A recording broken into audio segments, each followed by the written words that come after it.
credibility precedes good communication, because otherwise, people just won't believe you if you don't have credibility, and you need to earn credibility. You can't demand credibility. So communication goes a lot deeper than just conveying messages. One has to set the right example. One has to deliver results through the eyes of the people you're communicating with in order to earn that credibility. I'm Telana Simpson, and let's talk communication. Today with Pretorius.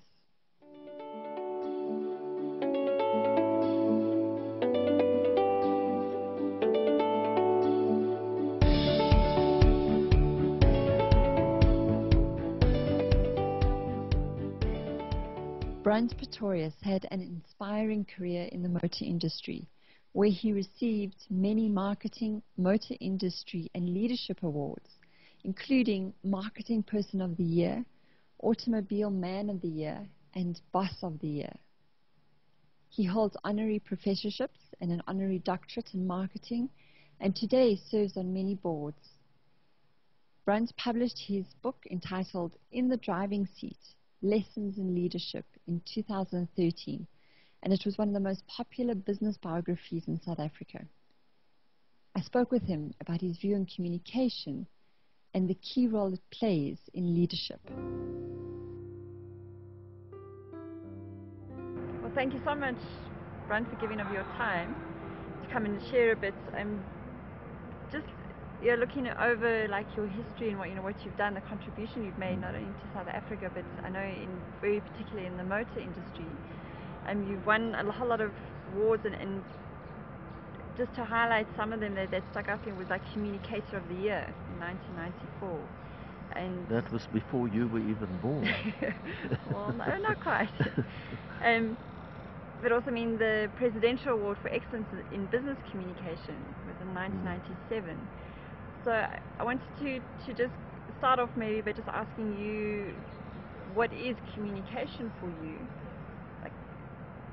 Just like as a general, when you hear that word, what comes to mind? Yeah, I see it in a very important light. So I think the key function of communication is to give information meaning. To make sure that one conveys clear messages to the person or the people you're communicating with. And obviously a desired outcome, if you're in a leadership position, is for people to know what to do. And in order to communicate effectively, whatever you communicate has to be relevant through the eyes and the ears of the people you're communicating with. So I see it as the key mechanism that one can use to influence, and all of us are in the business of influencing people. So communication, whether it's verbal or non-verbal, fulfills a critical role, because it enables us to connect with other people, and it's an art and a science.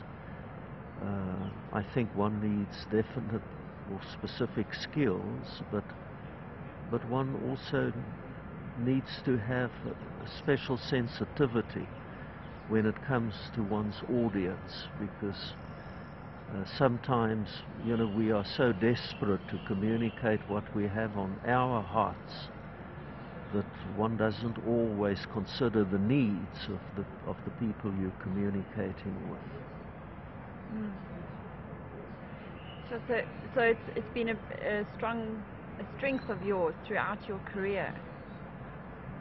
Well, for me, it comes across, and I know, so just to put some context, you helped Toyota become like a market leader under your guidance as MD of Toyota, and you played also a pivotal role in saving McCarthy Limited from going bankrupt as the CEO. So I was just wondering, like, from your background, right, from your upbringing and any education that you were exposed to, is there anything from that you believe helped you develop that skill there, that sensitivity, as you call it? My late father was a teacher, and he obviously had a strong influence on my life. And he was a very effective communicator. He was a clear thinker. But I think what is more important, if you want to communicate effectively, you need credibility. So that's a lesson I learned from him, that credibility precedes good communication, because otherwise, people just won't believe you if you don't have credibility, and you need to earn credibility. You can't demand credibility. So communication goes a lot deeper than just conveying messages.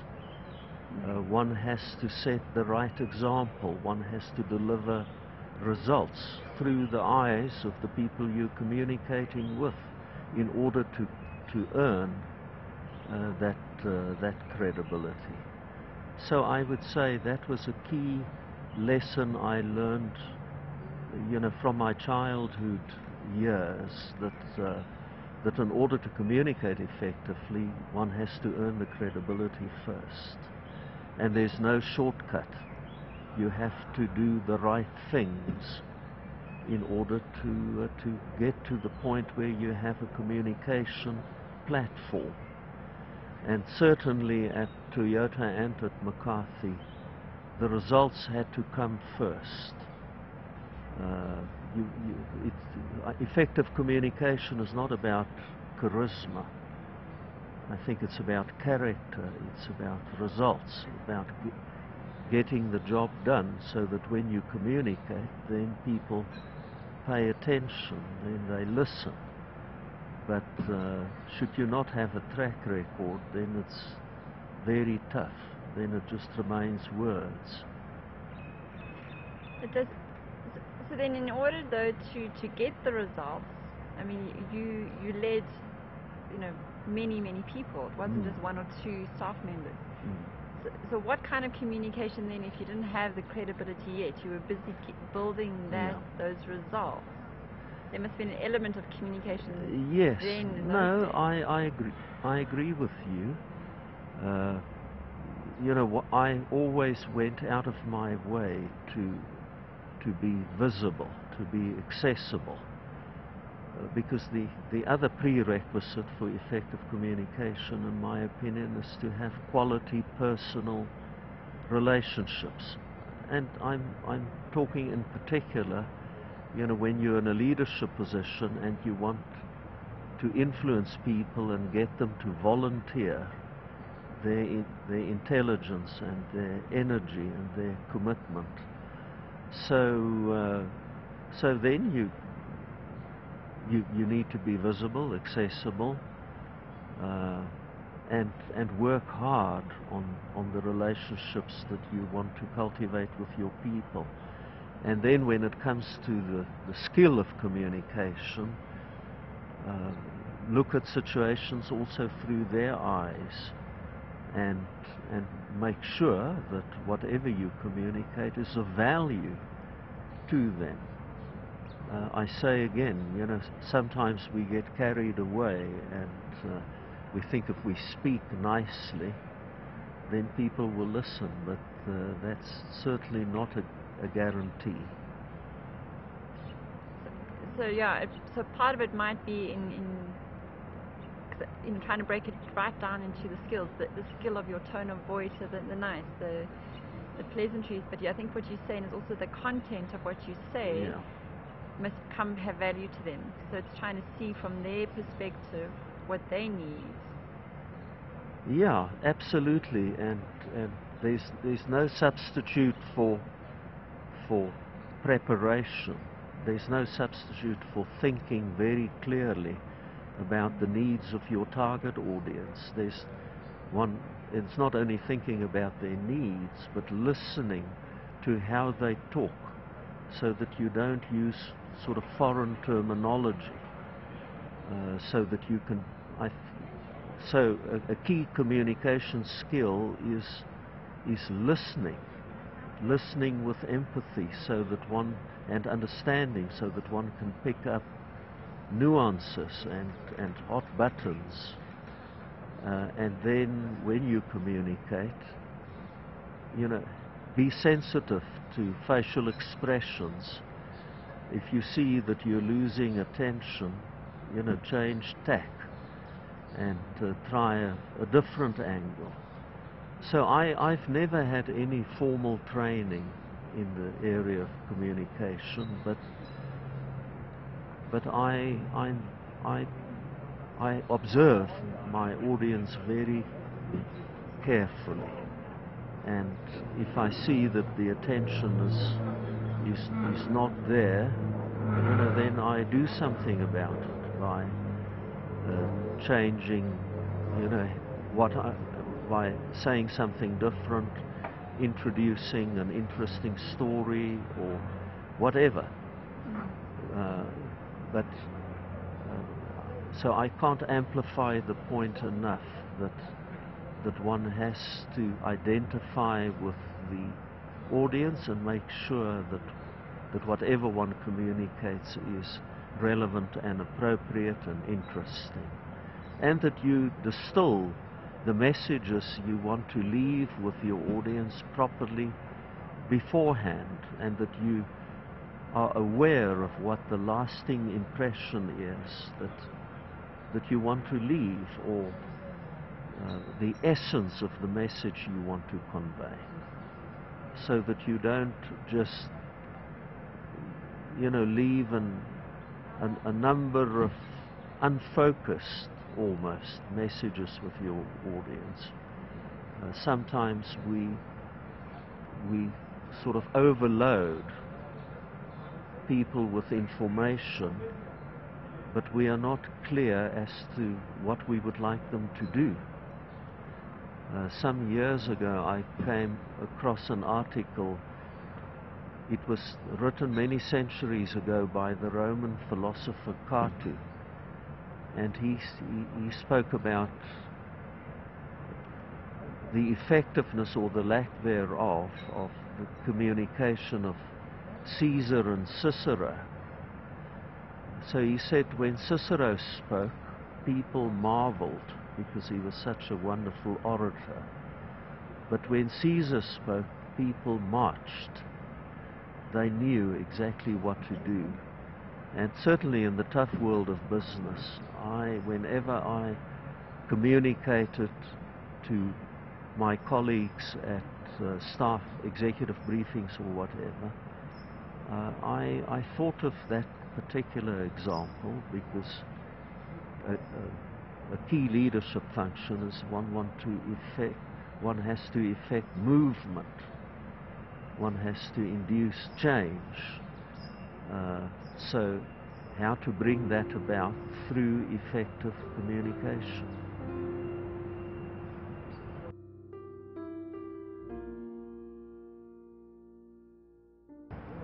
Have I made mistakes?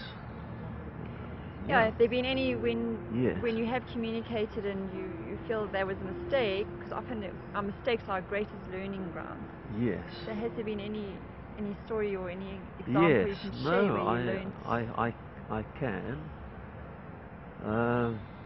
I think one very practical example is when I was at McCarthy, we acquired a dealership from an independent entrepreneur. And I went across to the dealership to sign the final agreement, the purchasing agreement. And afterwards I said to him, we must tell the staff, because, you know, over the past couple of weeks they've seen all these strange people visiting the dealerships or the dealership and having a look at everything, and they must feel very insecure. So to cut a long story short, we got all the staff together in the service center. There were about 80 of them, and the owner of the business, the one who sold the business to us, started explaining to the staff that he had decided to sell the business and that the new owner is the McCarthy Group. And then he said, and here's the CEO of the McCarthy Group, and he will tell you all about your new employer. And I started telling them about the history of McCarthy and how many vehicles we were selling and our principles and values and all the different franchises we were handling, and I thought I was doing a marvelous job communicating to the new staff members. And I was quite chuffed, and then afterwards I said, any questions? And I met him afterwards, the guy who headed up the wash bay. He was standing there in his blue overall and his boots, and he looked at me and he said, sir, I have one question. I said, yes, please. He said, are we going to keep our jobs? And I felt terrible because that was their key concern. Yeah. And I did not put myself in their position, and therefore from a communication point of view I failed. And it taught me a powerful lesson to think first, to think very carefully, to do my informal research, to talk to people and say, before I talk, I always visualize the audience and try and imagine what would be important to them. And then I try and create alignment between their needs and what I talk about, and position my messages accordingly. So that was a mistake I made, and it was a valuable lesson I learned. And it very much highlights, as you're saying, putting yourself in Yes. in the person's shoes. Yeah. So another, I think, a part of communicating, so it sounds like a lot of what you do is that public speaking, as we call it, so speaking in front of big audiences, so that whole dealership, and I know now you do a lot of public speaking and keynotes. You also spoke earlier about part of leading and that is developing relationships. So what is the communication skills there in developing, because it's not with like friends and that, it's with people that you have to work for, and as you said, you need to get them to march in a certain direction. So how do you go about developing relationships then, because you've got so many different levels of people within an organization? No, it's very tough, but my experience is as follows, that if you can use humor, and so if you can find a nice humorous, nice funny story, in order to pull people in and to make it more personal, and then if you project warmth, if you're not distant, then even should the people not know you, within the first 5 to 10 minutes you can sort of create a relationship based on sort of mutual trust, some respect, and it helps. So I never ever start immediately with the sort of the functional message. I try and get people's attention by relating to them a personal story, something that contains a little bit of humor. I acknowledge my audience. I tell them that I respect them, and I'm sincere about it. It's not a technique that I'm using, because I do respect the people I talk to, and I do research about audiences, and if I talk to people at, you know, some construction company, I will do research first, and during my introductory remarks I will try and find common ground and say, I studied the history of your company, it's marvelous that you're already 100 years old, I see that you've recorded impressive growth over the last year or two, so that they can see I went to a lot of trouble to do research, so I respect them, and if you acknowledge people, then automatically there's some relationship with them. And then to make sure that whatever you talk about, you know, that you have adequate knowledge of the subject and some unique insights. If you don't succeed, and if you don't have that, then you lose people's attention almost immediately.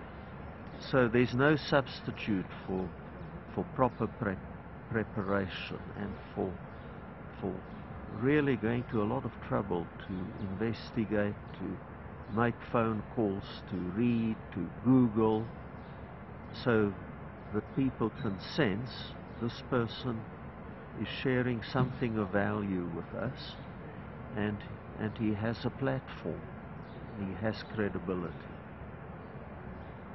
I was going to say that touches on back on Yes. your point earlier about credibility.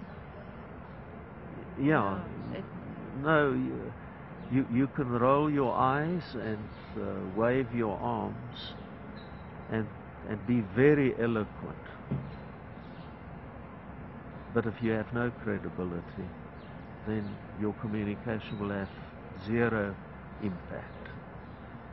And you know, I've listened to people who are not eloquent but well qualified, people with a lot of substance, and despite the fact that some of them battle to communicate, I listened very attentively, because I could sense that those particular people, that they had a wealth of experience to share. So effective communication is more about having credibility than about being absolutely eloquent.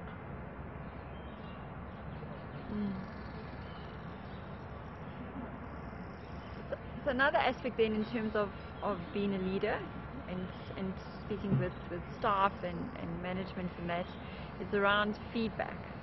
So there's a lot of questions I get and work I do around helping people develop that ability to give effective feedback that you know, creates movements and results. So I was wondering if there's any examples you've got of that, or how you in the past have given, especially when the feedback has been difficult. In other words, about poor performance, or you have to come, you know, really specifically to a point with someone. It's not just the general, you're doing a good job, carry on. But no, I learned many lessons about it, because, you know, I'm not a fighter, I'm a sort of a peacemaker, and I care very deeply about people, and it's very difficult for me to have tough conversations with people. But what I learned over the years is it has to be a process. So if you know, follow proper process, then whatever you're going to say eventually won't come as a surprise, but it will be the logical outcome of a process.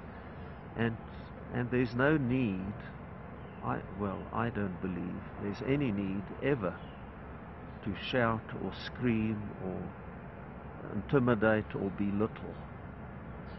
So if you have a staff member, and the staff member has clear performance areas, and the staff member knows exactly what is expected of him or her, and if you then at regular intervals provide formal and informal feedback in a firm but fair manner, and it can be, needn't be, it shouldn't be personal, just very functional. And should the person then still not deliver the results, then eventually when you get to the point where the performance, where the situation is unacceptable, then you can say with confidence and sincerity that, you know, I'm sorry that we have now reached the point where we have to part ways because, you know, for whatever reason you don't fit into the culture, as we've discussed before. There's a lack of alignment between your values and the organization's values, and despite all the encouragement and the mentoring and the coaching, you're still not delivering results. And you know what the ethos is of this organization. We have to deliver results. So then you can say with sincerity, it's with sadness in my heart that I have to tell you we've reached the end of the road. But then it's the culmination of a process that was characterized by transparency, frequent communication, and you can handle such a process without doing any damage to the person's dignity. I personally feel very strongly about it. So effective communication has to be a dialogue. So you can't just have a monologue and lecture. With such a process, it's very important to allow the person on an ongoing basis to state his or her case and to listen very attentively. And so that when the time comes, should it have a negative outcome, you can then say with conviction, we've been through a process, it was a fair process, it was a transparent process, and therefore, this is the outcome.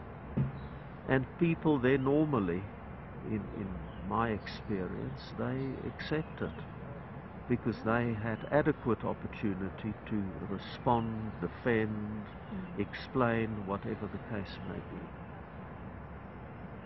And in your approach, because you said it's a process, they've had support. They felt like they were given the chance to, and the coaching or training or mentoring they needed. So I think it's imperative.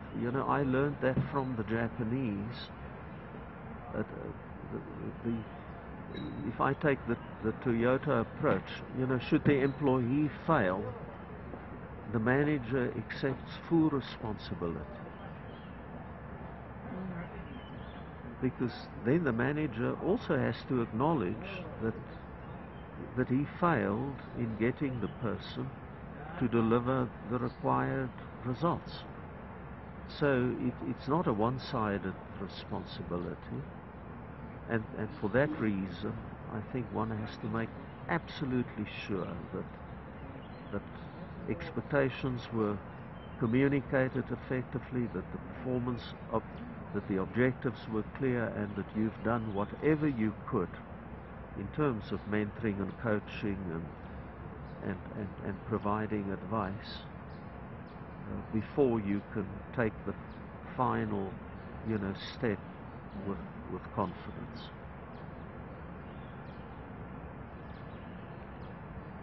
Good. So as we've been talking about this, you mentioned that you're more about peace, a peacemaker. So there's the other question I want to ask you was around conflicts, because wherever there's people, there's conflict, and it comes up at some point.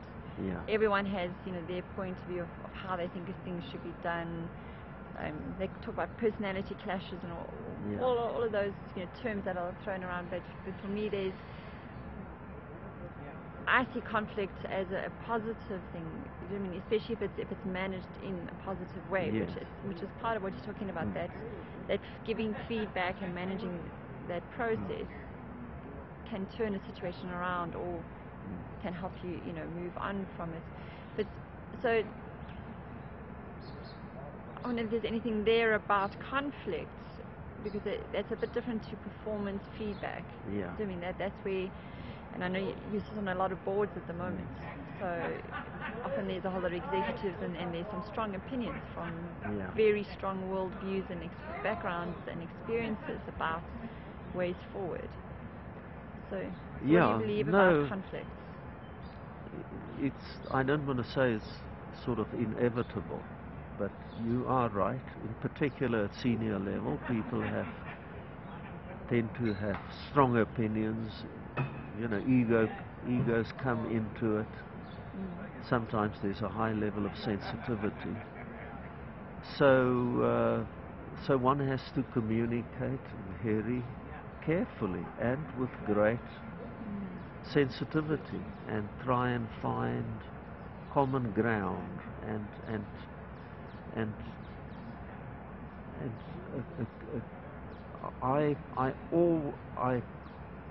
I always try and avoid arguments becoming personal. And sometimes it's very tough, because people respond in an emotional manner. But I do maintain that if you limit the discussions to functional issues only, if you debate the merit from a functional rather than a personal point of view, and if you do it, against the backdrop of a common vision, if you can be in a position to refer to the shared values, then it makes it easier. So I say again, one has to follow due process. Within an organization, there has to be a commitment by all people to a common vision. Within an organization, all the employees need to align their behavior to the same principles and values.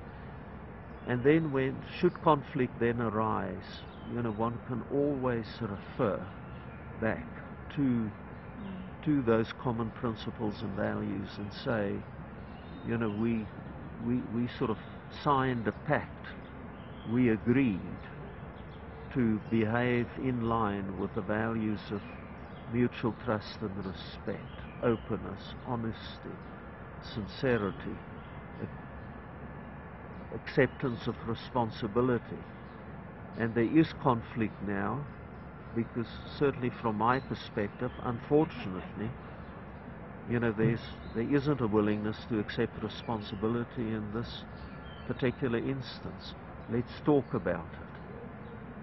So it makes it easier, because otherwise it tends to develop into just a fight, and that serves no purpose whatsoever. It becomes very destructive. And you spoke there of emotions, and that's the other thing, is we are emotional beings. I mean, emotions are part of it. So how do you see emotions in terms of communication? Because isn't part of effective communication is being able to create certain emotions in the person, so getting them inspired or energized, excited. So I believe that one's emotional intelligence plays an important role, your ability to sort of understand and manage your own emotions, and also to have the sensitivity for the emotions of other people. So if you're very temperamental, very moody, if you shout and scream, perhaps your communication can still be effective, but it's not the way to motivate or inspire. That's if you had to ask me, how does one use communication to inspire? Obviously, if you use the right words, if you touch people's hearts, you can inspire. But I get back to the point I made right at the outset. You can only inspire provided you have credibility. And you can only inspire provided you do the right things. You provide direction. People can see that you've got courage, you've got integrity, you behave in a consistent manner. So all those things need to be earned first. Otherwise, inspiration, can be very short-term. Sometimes one would listen to a motivational speaker and feel inspired for an hour or two, but if there's little substance, then the motivation tends to evaporate over time. So if you want to inspire through effective communication, you need to follow an integrated approach. And integrated, just to remind us what that is again for you, is? So to make sure that that you behave with integrity, with consistency. The character. So the character, the substance needs to be there, and the results. So that people say, here's a leader worthwhile following. Rather than, you just saying nice words or giving a noble vision or making ambitious promises. You need to deliver. Yeah. Good. So as we start then wrapping up and that for this episode, I know you're also very involved in reading and I can't remember offhand now. Maybe you can just talk briefly about your passion about reading and trying to get more South African people. Yeah, people who can't read cannot be educated. So it's almost a passport for further education. So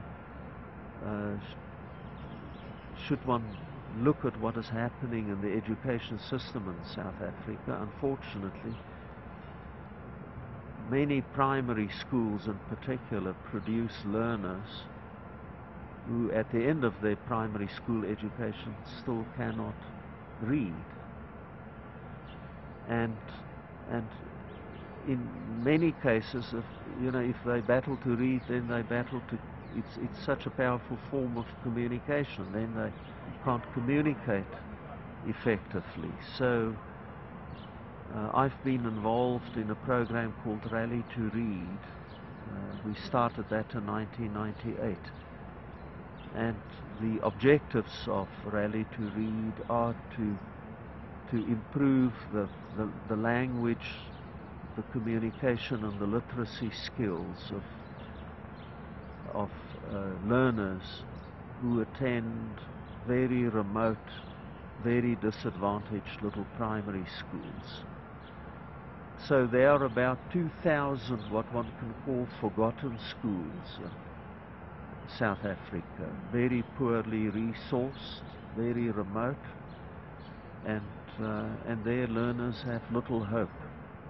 So every year we take reading material to about 150 of those schools, and we provide teacher training, we have feeding schemes, we've got leadership development programs for school principals. So we don't only deliver reading material, we deliver hope to those learners for a better future, and we test the effectiveness of the program on an ongoing basis, and the results are remarkable.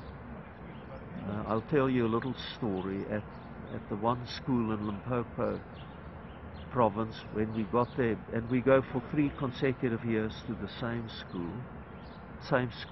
So when we got to the school for the first time, the school's called Siyakela, the learners were so shy, they couldn't speak English, they couldn't understand English, they were very shy, they avoided eye contact, they couldn't read. And year 3, when we arrived at the school, they all stood outside and they started singing New York, New York. And it was like a different world. They had the self-confidence to speak English. They looked us in the eye, and it was a completely transformed little school. And I have many other similar stories to tell. So it's been such a rewarding part of my life. Yeah. So if people want to know more information, where can they go online, or how can Yes, they there's obviously a Rally to Read website, and it contains all the information. Wonderful program. Yeah, no, it is. And for you, if they want to get a hold of you and learn more I about also what you have do, a website, so and that's Pretorius.com. Yes, yeah. Okay. So then, any parting thoughts then? If there's maybe a last thought you'd like to share around having conversations that count with people in terms of your experience and your wish for people, I suppose. Yeah, I believe it's a critical success factor, and my message is: think about your communication task, practice, and prepare. There's no substitute for preparation. So when you have a communication task or a communication challenge, don't just rely on your intuition.